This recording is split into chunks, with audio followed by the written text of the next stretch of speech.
All right, so this is going to be a short little tutorial guide walkthrough of how I set up my PBR textures using Poi8 in Unity. For this one, I'm using the free Poi8 Tune 8. And, well, first off, we just have our asset in here, and we want to either make a new material or extract from prefab. So, material has been dropped in, and as you can see, there's some issues with the rendering, and we're going to fix that by going to rendering, call, and turn that off so you can see all sides of it at the same time. Next up, what we're going to do is we're going to go into the shading tab, and here you want to use everything pretty much but the flat type. So I recommend using realistic, multi-layer math, or a texture ramp. For this one, I am going to just use texture ramp. Next up, we have in colors and normals. We want to go find our textures, and texture, we just put in the basic texture. For the normal map, we're going to drop the normal map. If it hasn't already been in the settings set as a normal map, it will pop up with an option where you just click fix it. Next up, we have the vertex options, where you are going to drop your height map. This isn't a must. It's mostly if you want to play around with the settings, which takes a little bit of work, but it's there for people who do wanna do that. Next up, there is an ambient occlusion map. You want to go into the shading tab again. You want to go into light data, and you want to drop it in there. And for the rest, we want to go still in the shading tab. I'm going to go to reflections and specular. Some of my older assets who were made to be used with Poi8 7 has a gloss map texture in them. I don't attach those anymore because in Poi8 8 you have the option yourself to play around with the reflection and the specular strength of the texture. So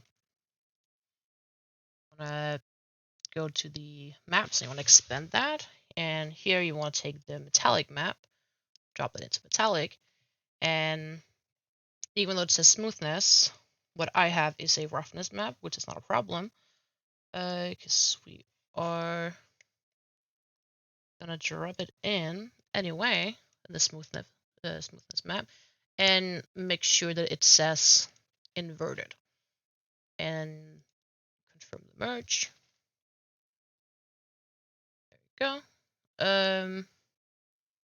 And since this pair of pans have like little holes and stuff, I'm just gonna set this to cut out, play around with the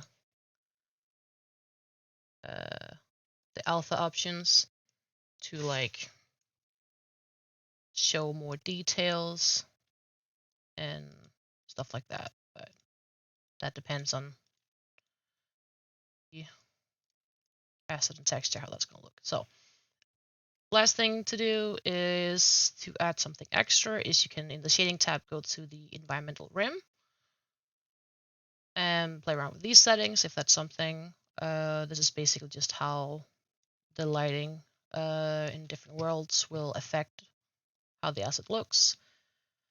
Another thing to get a little bit extra is to use rim lighting. There's a bunch of different ways to play around with that.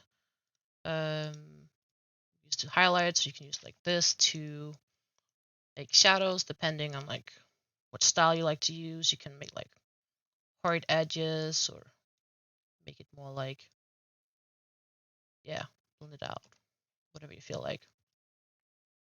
I like using this to give it like a little bit extra. And final thing, which is not a must, but is something that I highly recommend doing for metal, since metal is going to end up looking bad in most worlds, is I like to use a matte cap for the metal. And in most cases, the metal map can work as a matte cap map, since black says no data and white says data. And then just drop in a matte cap.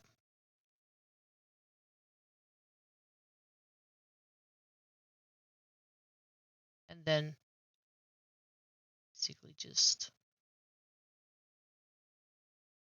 play around, find setting that you like. And I think that is pretty much a quick little guide to how I set it up.